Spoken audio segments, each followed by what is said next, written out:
오늘 본문은 16장 전체입니다.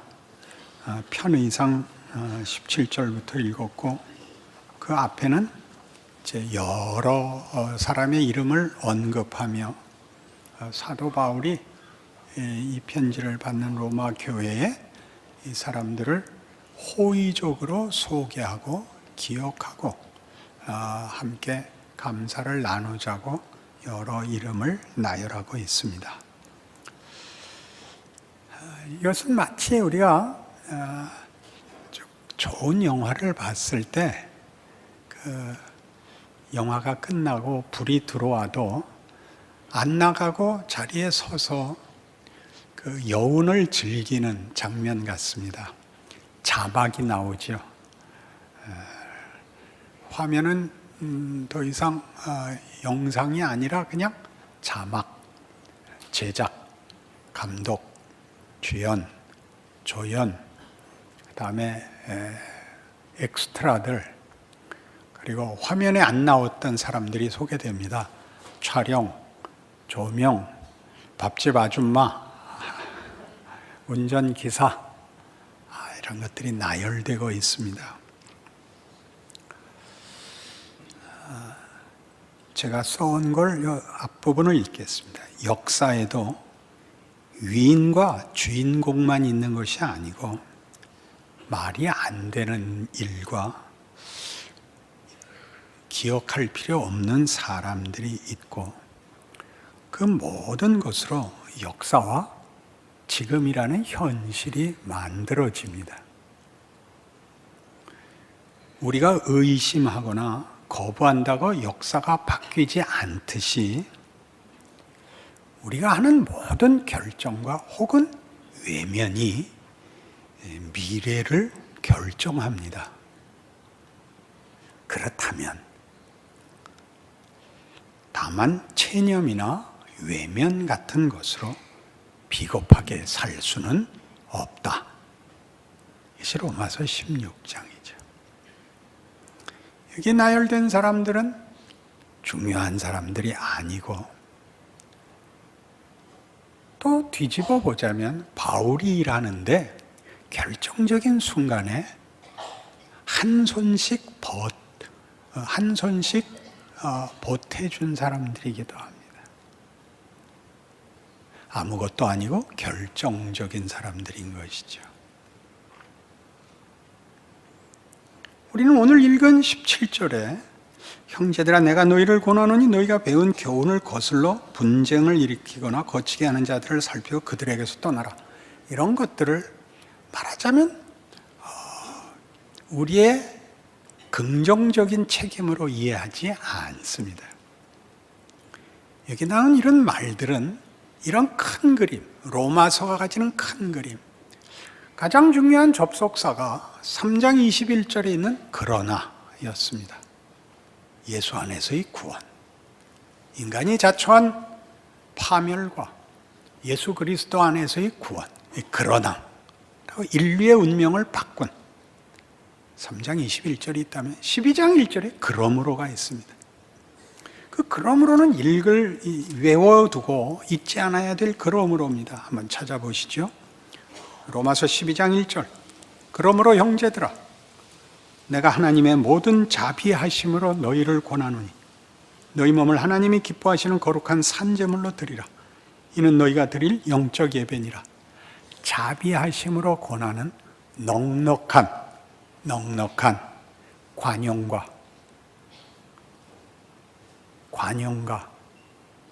배품을 근본적인 본질로 담아 신앙은 요구되는 것입니다. 날이 시퍼렇게 선 구별, 분명함, 완전, 이것을 다 담은 그러나로 시작된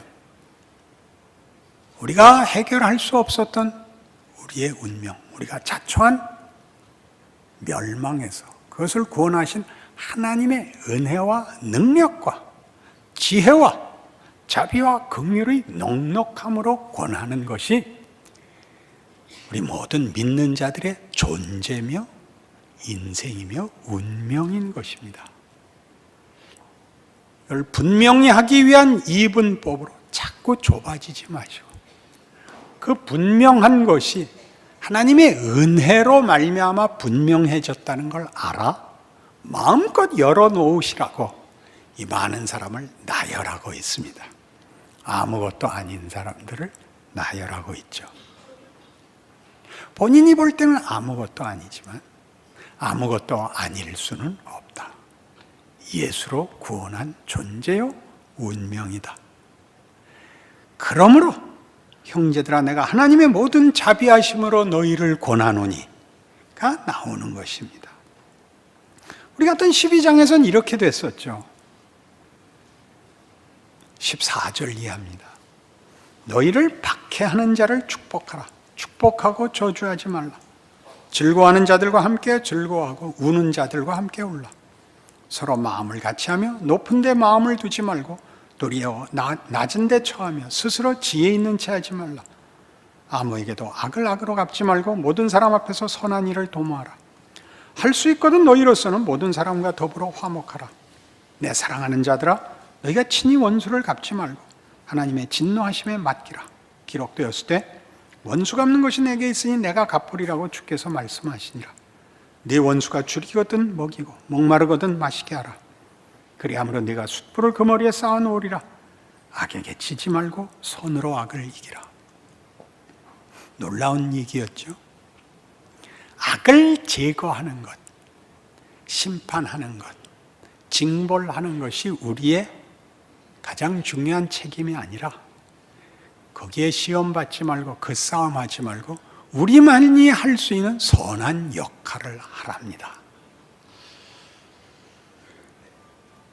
우리는 이 일이 만만치 않습니다. 선한 역할을 하려면 굉장히 능력이 있어야 된다고 생각을 합니다. 그러나 오늘 본문이 나열한 이 이름들은 우리에게 이런 사실을 깨우칩니다. 우리 잘 아는 예를 들어서 벤허죠. 벤허라는 영화. 물론 주인공은 당연히 벤허입니다. 벤허 혼자 나오면 영화가 성립이 안 되고 스토리를 담아낼 방법이 없습니다. 상대역이 있어야 됩니다. 악역 메살라. 따지고 보면 벤허는 메살라가 죽은 다음부터는 재미없습니다. 그 뒤는 설교가 되거든요. 알아들으셨을까요? 거기를 자르자고요? 그렇게 하지 마시고. 그 뒤에 설교가 힘을 얻는 것은 메살라덕입니다. 거기서 배너하십시오. 그런데 그 당시에 배너를 제작할 때 원래 제작진에서 그 역할을 제안한 상대는 록 허드슨이었습니다. 록 허드슨은 미국의 최고의 대표적인 미남입니다. 우리가 아는 미남을 넘어서 미국식, 미국 규격에 맞는 미남입니다. 크죠. 자이언트라는 영화에도 나왔던 멋진 미국을 대표하는 사람입니다. 거절했습니다. 굉장히 비싼 개런티를 약속했는데 거절했죠. 굉장히 잘한 짓이라고 생각합니다. 왜냐하면 거기를 멋진 배우가 맡았으면 우리는 스토리를 읽지 않고 배너 사진만 갖고 돌아다녔을 겁니다. 안 그렇습니까? 못생긴 거는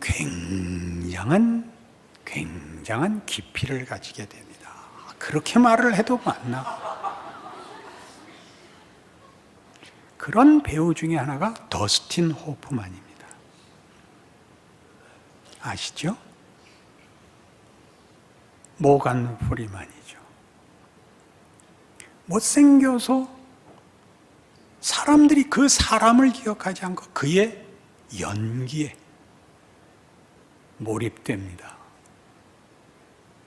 그러니 찰턴 헤스턴이 배너를 맡은 것은 거의 예정의 수준인 것입니다. 그 사람만큼 스토리를 잘 담아낼 수 있는 사람은 없습니다. 왜요? 고운 모양도 없고 풍채도 없었으니까요. 여러분 자신의 조건에 대하여 불만하지 마십시오. 하나님 무엇을 담는가의 문제입니다. 욥기 할 때 인용했던 이런 시가 있습니다. 밤은 1000개의 눈을 가진다. 낮은 하나의 눈을 가질 뿐이다. 왜요? 낮엔 보이는 것이죠.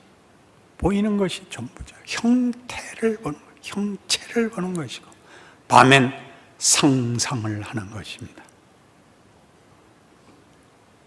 분명해야 메시지를 담는다고요? 그렇지 않습니다. 하나님 손 안에 있는 신비입니다. 또한 비노에는 수많은 엑스트라가 있습니다.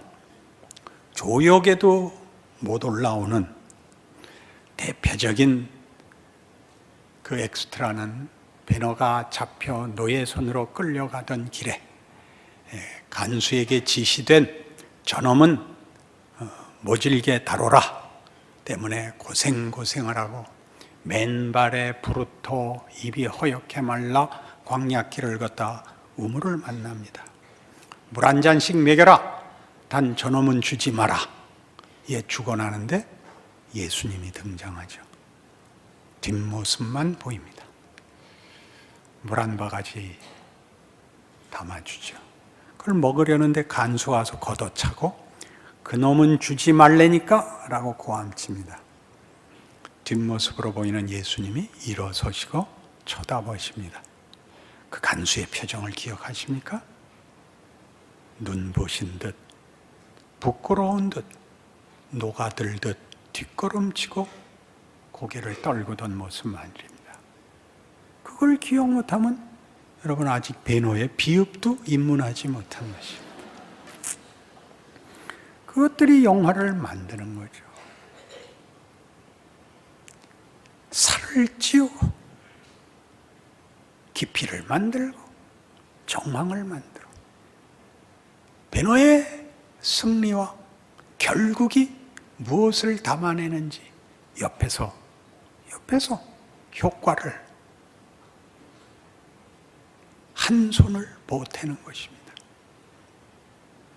그러니 베노가 끝나면 자막에 다 나오죠. 베노의 찰턴 헤스턴 메살라의 메살라가 누구였나요? 쭉 나오죠. 간수의 누구, 뒷모습만 나온 예수님의 역할은 누구, 이렇게 다 나오는 겁니다. 우리 인생이 문득 예수님의 뒷모습일 수 있다는 걸 아시겠습니까? 안 믿어지시는 표정들을 하시니까 이사야 53장에 갑니다. 우리가 전한 것을 누가 믿었느냐? 여호와의 팔이 누구에게 나타났느냐? 그는 주 앞에서 자라나기를 연한 순 같고 마른 땅에서 나온 뿌리 같아서 고운 모양도 없고 풍채도 없은즉 우리가 보기에 흠모할 만한 아름다운 것이 없도다. 이사야 53장의 그 깊이는 메시아가 와서 어떤 고난을 받을 것인가에 관한 예언입니다. 정확히 이 예언이 다 맞아떨어지죠. 예수 그리스도가 누구신가? 누가 보냈는가? 어떤 약속의 성취인가? 인류에게 어떤 운명을 만들었는가를 신적 의지와 약속으로 확인시킵니다. 내용은 자주 놓칩니다. 그의 고난은 어떤 내용을 가지는가? 하나님이 우리에게 어떤 하나님인가를 보입니다. 신약적 표현으로는 빌립보서 2장 5절에서 9절까지의 내용입니다. 그러나 구약에서는 이쪽을 강조하는 쪽이란 뭐냐? 인류 모두가 처한 상황까지 온다입니다.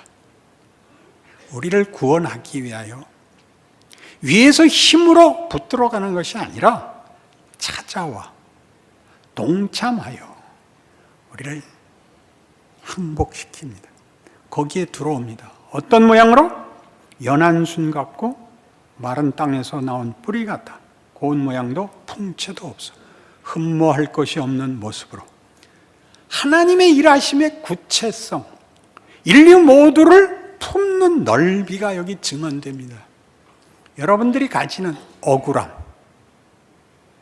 열등감, 자책, 자폭, 그 자리까지 오십니다. 예수가. 여러분은 예외이고 자격이 없다고 생각하는 것만큼 성육신을 이해 못하는 것은 없습니다. 기독교 신앙은 예수 그리스도라는 것을 그 대표적 신앙 고백의 주인으로 고백하고 있습니다. 구약 유대주의에서도 유일하신 여호와 하나님, 기독교에서도 유일하신 여호와 하나님을 믿는데 왜 신약에 와서는 그것이 기독교, 그리스도교가 됐을까? 하나님을 믿는다는 표현이 왜 예수를 믿는다로 바뀌었을까? 하나님의 자기 설명의 구체성을 언급하는 것입니다. 여호와 하나님의 자기 설명의 구체성, 예수, 우리가 알 수 있게, 우리가 볼 수 있게, 우리가 이해할 수 있게까지 찾아온 하나님의 성의, 하나님의 내려오심. 유대인들은 아직도 하나님을 섬기지만 우리는 그 하나님을 예수를 믿는다고 고백할 수 있게 된 것입니다. 그 하나님의 구체적 통치, 그 은혜의 내려오심을 말이죠. 그걸 갖고 있죠. 그 내려오심과 그 찾아오심, 하나님의 자신의 설명은, 자신의 자랑은 우리 모두를 품는 데 있습니다. 우리 중엔 어느 누구도 예외 없이 그 은혜와 부르심의 품 안에 있다는 것을 보여주는 것이 성육신이죠. 33년을 삽니다. 인간이라면 누구나 겪는 시간과 공간과 이웃과 정치, 사회, 개성 속에 묶입니다. 나는 억울해, 에 묶이십니다. 그가 공생애 속에서 이 세상이 만들 수 없는 초월적인 힘을, 전능자의 권력을, 그 지위를, 그 영광을 문득 나타내시지만 자신의 인생을 면제받기 위하여 사용하시지 않습니다. 배신을 당하고 오해를 받고 욕설과 수치와 고난 속에서 죽으십니다. 죽음의 자리, 배신의 자리까지 그리스도 안에서 하나님이 다 품어내는 것, 그것이 성육신입니다.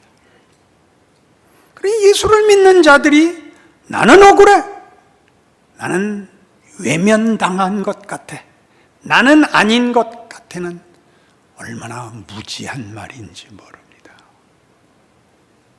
더 읽어볼까요? 그는 멸시를 받아 사람들에게 버림받았으며 간고를 많이 겪었으며 질고를 하는 자라. 마치 사람들이 그에게서 얼굴을 가리우는 것 같이 멸시를 당하였고 우리도 그를 귀히 여기지 아니하였도다. 여러분, 누구와 얘기할 때 제일 많이 하시는 얘기 이거여야 됩니다. 정답 말고, 너 그래봤자 소용없잖아, 네가 견뎌야 돼, 그 말 하지 마시고, 난 네 고난 알아. 이게 제일 고맙죠. 너 어렵겠다, 그 말을 하셔야죠. 아무나 못하죠. 누가 내 고난을 알아만 주면, 내가 얼마나 가슴 아픈지를 이해만 해주면, 아니 한 발 더 양보해서 들어만 줘도 견딜 것 같지 않아요? 그게 성육신이라니까요. 듣기만 하신 것도 아니고 해결을 해주신 것이 아니라 거기까지 하나님이 구체적으로 품으시는 것, 성육신입니다. 우리가 무엇을 해야 되고 만족시켜야 되는 것은 명예에 관한 일입니다. 믿음에 속한 우리의 자랑이고 영광이지 조건으로는 요구되지 않습니다. 더 볼까요? 그는 실로 우리의 질고를 지고 우리의 슬픔을 당하였거늘 우리는 생각하기를 그는 징벌을 받아 하나님께 맞으며 고난을 당한다 하느라. 그가 찔림은 우리의 허물 때문이요 그가 상함은 우리의 죄악 때문이라. 그가 징계를 받음으로 우리는 평화를 누리고 그가 채찍에 맞음으로 우리는 나음을 받았다. 우리는 다 양 같아서 그릇 행하여 각기 제 길로 갔거늘 여호와께서는 우리 모두의 죄악을 그에게 담당시키셨도다.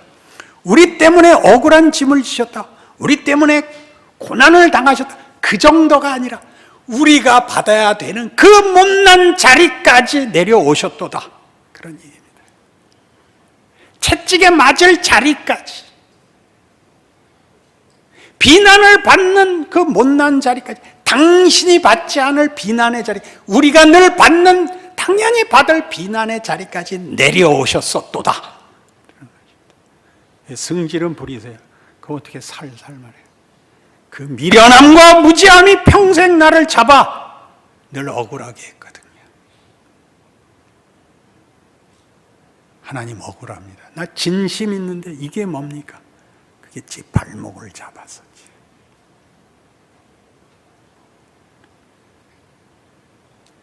우리가 가지는 원한과 우리가 가지는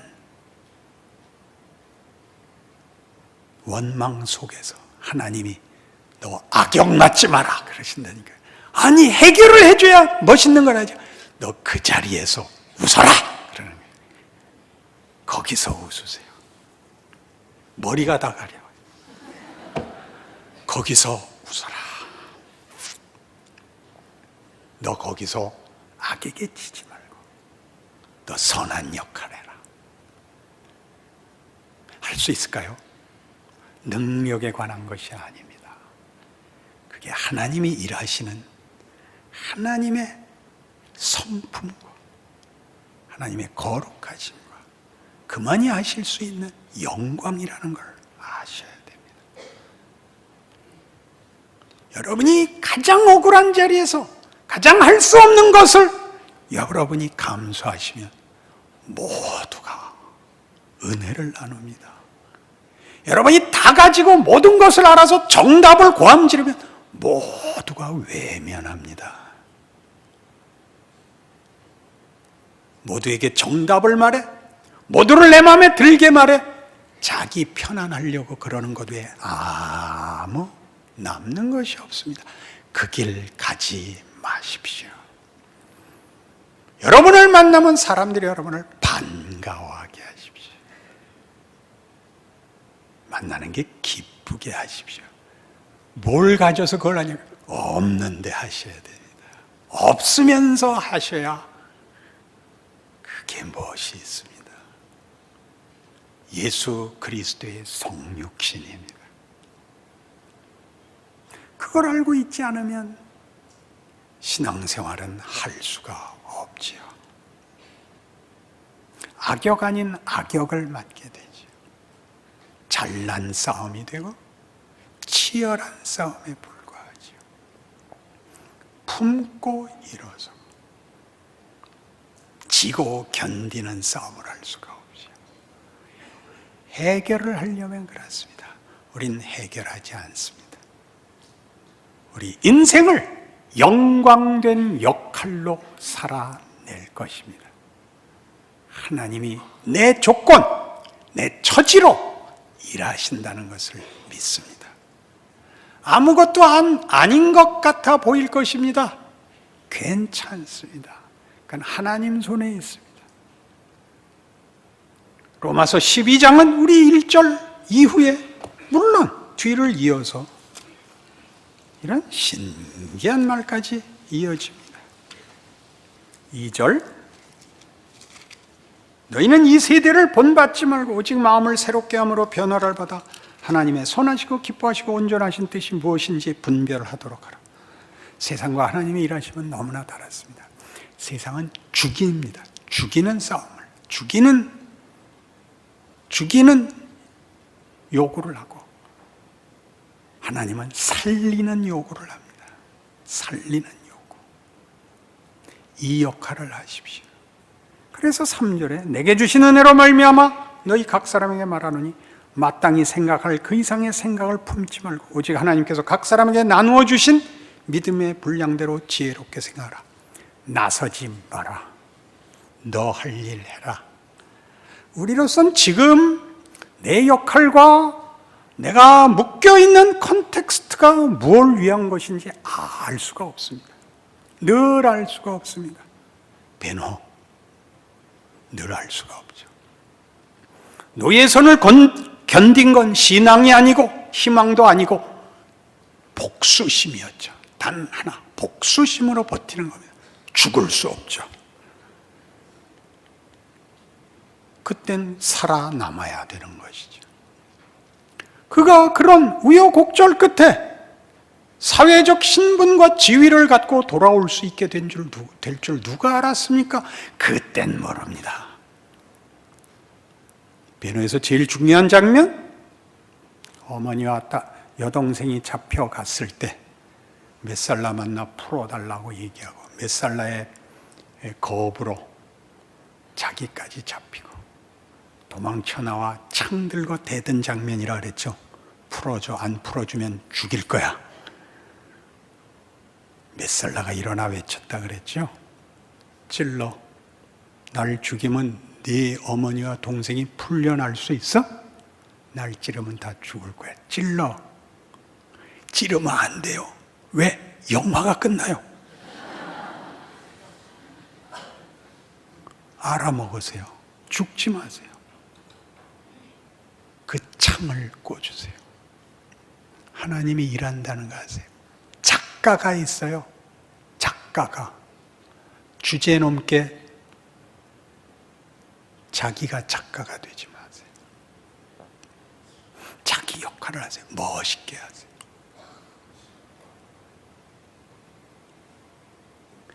에베소서 5장, 그러니까 신약 성경은 매 서신서에서 동일한 권면을 합니다. 에베소서 4장 25절. 4장 25절. 그런즉 거짓을 버리고 각각 그 이웃과 더불어 참된 것을 말하라. 이는 우리가 서로 지체가 됨이라. 분을 내어도 죄를 짓지 말며 해가 지도록 분을 품지 말고 마귀에게 틈을 주지 말라. 도둑질하는 자는 다시 도둑질하지 말고 돌이켜 가난한 자에게 구제할 수 있도록 자기 손으로 수고하여 선한 일을 하라. 무릇 더러운 말은 너희 입 밖에도 내지 말고 오직 덕을 세우는 데 소용되는 대로 선한 말을 하여 듣는 자들에게 은혜를 끼치게 하라. 하나님의 성령을 근심하게 하지 말라. 그 안에서 너희가 구원의 날까지 인치심을 받았느니라. 너희는 모든 악독과 노함과 분냄과 떠드는 것과 비방하는 것을 모든 악의와 함께 버리고 서로 친절하게 하며 불쌍히 여기며 서로 용서하기를 하나님이 그리스도 안에서 너희를 용서하심과 같이 하라. 윤리 도덕이 아니에요. 명예로운 역할을 맡으세요. 하나님의 자기 자랑을 기억하세요. 죄인들을 참으사 자기를 내어주셔 항복시키는 하나님의 자기 자랑, 자기 영광을 기억하세요. 예수를 믿고 인생을 사는 것은 그 영광과 명예를 누리는 길이다. 기억하세요. 상대나 상황이 억울할 때 웃으세요. 침묵하세요. 양보하세요.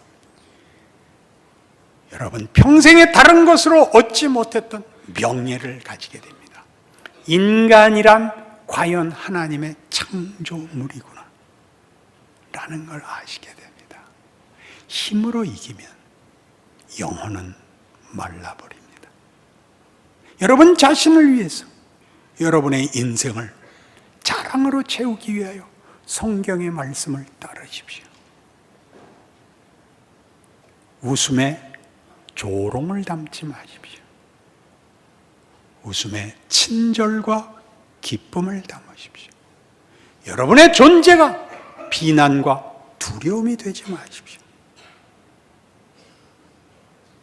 멋있으십시오. 기도하십시다. 하나님 아버지 은혜를 감사합니다.